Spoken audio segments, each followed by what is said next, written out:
দিনটি ছিল দোল পূর্ণিমার দিন।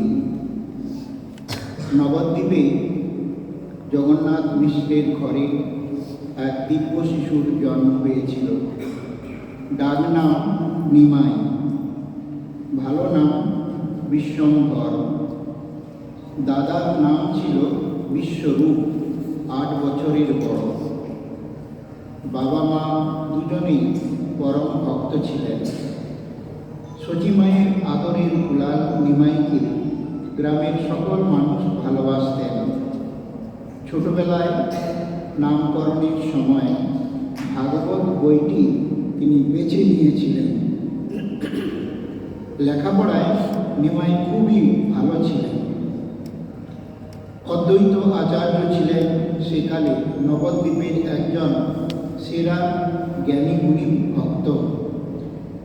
ওই সময় সমাজ জীবনে অন্যায় ও অসৎ আচরণ এতই বেড়ে গিয়েছিল, তা থেকে বাঁচার জন্য অদ্বৈত আচার্য প্রতিদিন ভগবানের কাছে প্রার্থনা করতেন, হে প্রভু, তুমি নিজে এসে অবতীর্ণ হও, সব অন্যায় দূর করে মানুষের মধ্যে পবিত্র কল্যাণের আদর্শ প্রচার করো।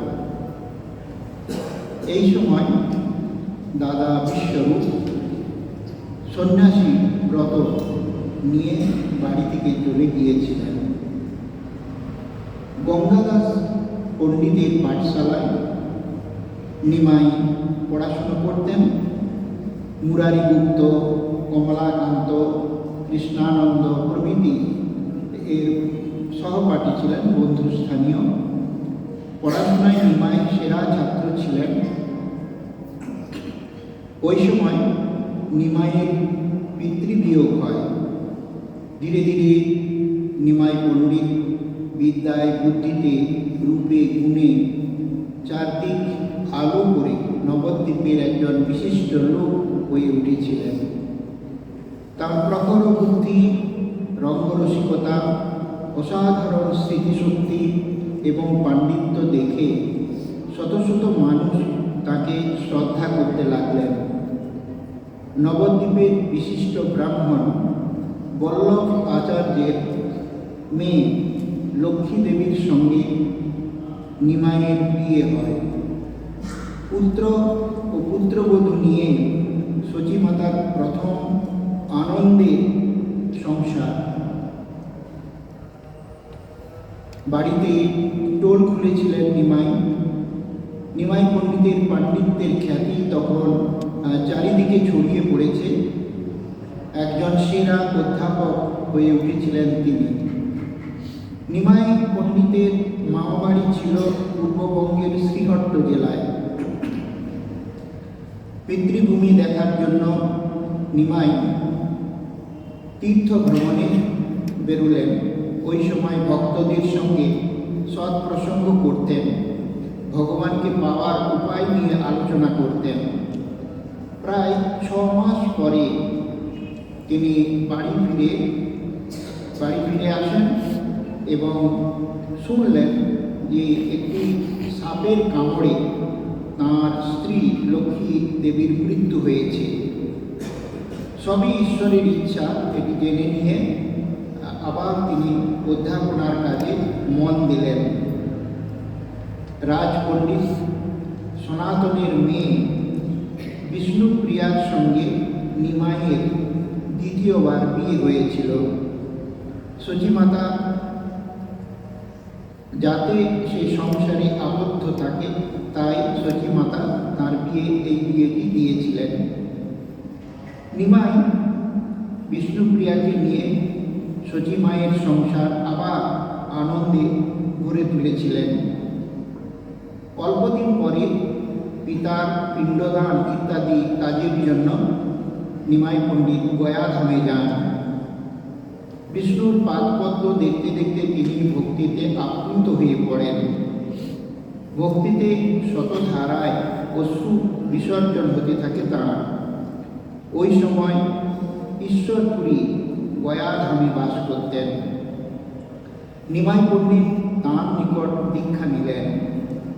তাঁর পাণ্ডিত্য অভিমান সেই দিনই নষ্ট হয়ে গিয়েছিল এবং তিনি এক পরম ভক্তে পরিণত হয়েছিলেন।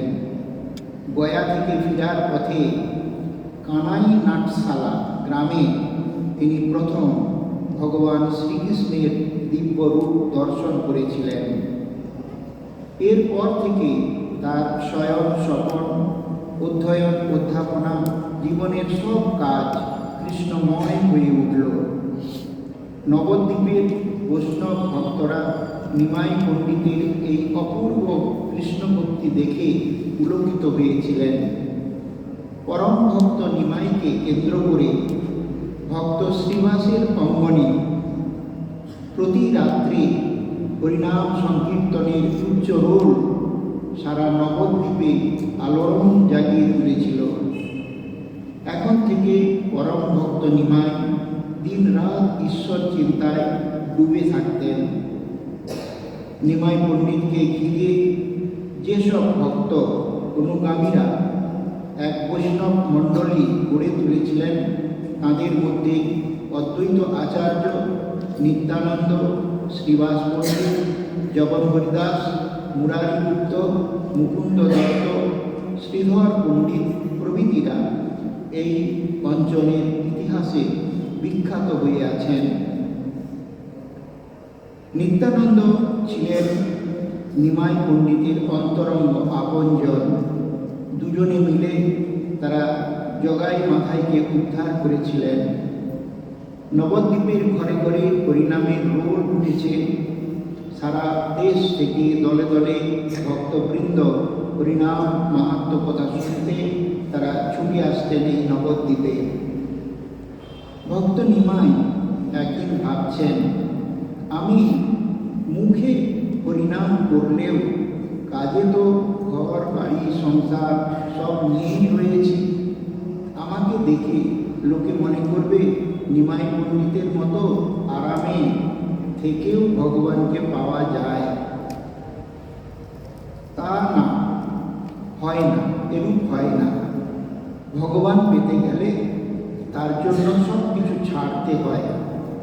সেই জন্য সন্ন্যাস ব্রত গ্রহণ করবেন নিমাই নিজে নিজে ভাবলেন। কাটোয়ায় এসে বিখ্যাত সাধক সন্ন্যাসী কেশব ভারতীর আশ্রমে তিনি সন্ন্যাস নিলেন। তখন তার নাম হল শ্রীকৃষ্ণ চৈতন্য। এরপর তিনি নিত্যানন্দ প্রমুখ ভক্তদের নিয়ে পুরী ধামে যাত্রা করেন। এখানে বিখ্যাত পণ্ডিত বাসুদেব সার্বভৌমের সঙ্গে তার পরিচয় হয়। এরপর তিনি দক্ষিণ ভারতের কিছু তীর্থ ভ্রমণ করেছিলেন। ভক্তদের প্রতি তাঁর উপদেশ ছিল, তৃণের চেয়েও নম্র হবে, তরুর মতো সহ্যশীল হবে, কোনো অহংকার মনে না রেখে সকলকে সম্মান দিতে শিখবে, আর সর্বদা ভগবানের নাম গুণগান করবে।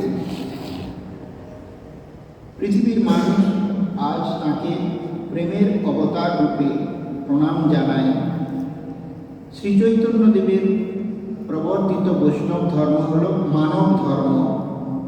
নাম সংকীর্তন, বিগ্রহ সেবা এবং নিরন্তর রাধাকৃষ্ণ লীলা স্মরণ মনন এর মাধ্যমেই ভগবানের ভজন হয়ে থাকে। মহাপ্রভুর প্রদর্শিত সাধন পদ্ধতি সহজ সাধ্য। মাত্র 48 বৎসর বয়সে মহাপ্রভু দেহাবসান হয়। আমাদের জনজীবনে, ধর্মে, সাহিত্যে, শিল্পে, সঙ্গীতে, সমাজে সব দিকে তার মহান জীবন এবং সাধনার প্রভাব আজও সমানভাবে বিদ্যমান। আজকে এই শুভ সন্ধ্যায় শ্রী শ্রী মহাপ্রভুর শ্রীপাদ পদ্মে আমাদের আন্তরিক প্রার্থনা, তাঁর আশীর্বাদ আমাদের সকলের উপর বর্ষিত হোক। আমাদের ব্যষ্টি জীবন এবং সমষ্টি জীবনে সুখ, শান্তি ও সমৃদ্ধি নেমে আসুক।